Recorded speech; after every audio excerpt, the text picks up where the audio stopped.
But Quade Green, he can pass the ball a little differently than Ian DuBose. Ian DuBose is a strong guard, he's fast, he's gonna be a little more physical, where Quade Green is gonna flatten out the defense really quickly by pushing it at you and then opening up gaps for other guys and himself. Jordan, you played against Quade Green. What makes him such an important member of this team? Well, real quick, shout out Maceo Jack and his mother as well for the American audience. Had a great run in the NCAA tournament for anybody watching over there at Syracuse. His mother's a great coach over there on the women's side. But Quade Green, man, he's unbelievable. I got to do it. We did his game, and I believe the only 5-star high school recruit in this league besides Sam Decker. So for the UK audience, that means you're highly ranked. Guys like LeBron, Carmelo Anthony, big time. But his ability to get in the paint, create shots for himself and his teammates, and then just simply take over games. He's added a scoring element to Caledonia that they haven't had. They're up to 91 points a game since he's been here, been about 86 all year long. So he's really just a tough cover. He's quick, he's crafty, he's smart, and really a good get for the Gladiators and the league. Well, there we go. Fine analysis from Jordan Taylor. Jordan Johnson and Quade Green. They've gone for Johnson here. Johnson has to start on him because of Caledonia's size. You have to put Larry Austin, as you see on Lucas Paliza. Jordan Johnson not quite big enough to deal with those other guys and keep them off the glass and other things.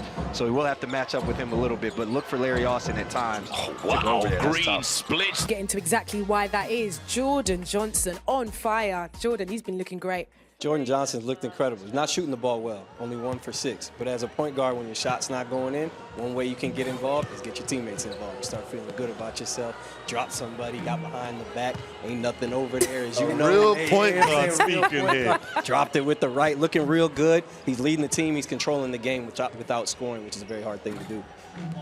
As you see right here, him getting down in transition, running the lane as well. That's my dog right there, Josh Ward-Hibbert. That's what he does, is find the soft spots. He's great to play with as a point guard. There's one of the easier assists that he's going to get, just throwing it into a big fella. Turn around, jumper, Will Neighbor with that sweep over the left shoulder.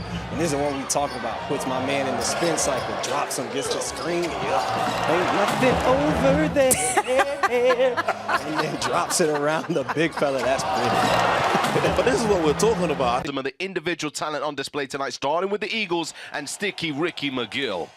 Ricky McGill, I know you love his game. I love his game. Problem is, he's been struggling a little bit over the last 5. You see there his season numbers, 18, 6, and 4. Shows what he means to Newcastle. Only 13.6 points a game over the last 5. They've lost 3 out of 4. They need him to do what he does, which is get busy, get tricky, get sticky, and do all that for Newcastle to be good. We know what Jordan Johnson does, and he's that second head of that monster. Well, there's a gentleman who lives his life above the rim, and his name is Taj Green. Taj Green makes a dunk contest out of every British Basketball League game. It's fun to watch. I saw you did the last game they played. He had a crazy dunk, and I don't even think you reacted because it's almost become normal. But Taj is an X factor for them. He's averaging 15 and 8 over the last 3 games for them. 13 and 8 on the season, 2 offensive rebounds over the last 3 offensive rebounds per game on the season. He creates extra shots for them. He creates energy. He blocks shots. He also creates mismatch problems for the Eagles. Here's Johnson.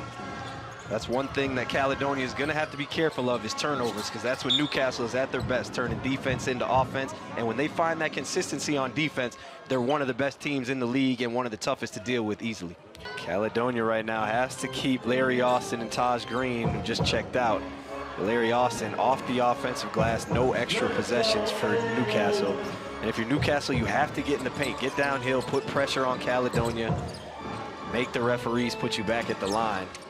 Not good spacing on this possession right now. Just kind of a ram screen there for Clifton Moore with the smaller Jordan Johnson. Quade Green set it. Jordan Johnson is going to deliver on time, all the time. A tough finish and one. To the union kind of thing. What is the state of the British Basketball League, and where do you see it going? You know, I think the sky's the limit. It's always hard to predict, but it's a platform for really talented guys, probably overlooked guys. This one right here. Patty Wang, one of the only D2 basketball players out there, but that just speaks to the state of the league. He's a D2 guy. He's capable of playing a lot of places in Europe, but right now the British Basketball League is probably just overlooked for whatever reason. Coach Rob, you can probably speak to that, just being here so long. Yeah. And Lamar is popular because it's home to the one and only Mike James, arguably the best best American European player ever. But I got crap from my teammates. I compared TJ Atwood to LeBron James. Oh. Obviously not in the sense of talent, but just in versatility. He picks up full, shoots the three, attacks the rim, rebounds. He does everything. Posts up as well.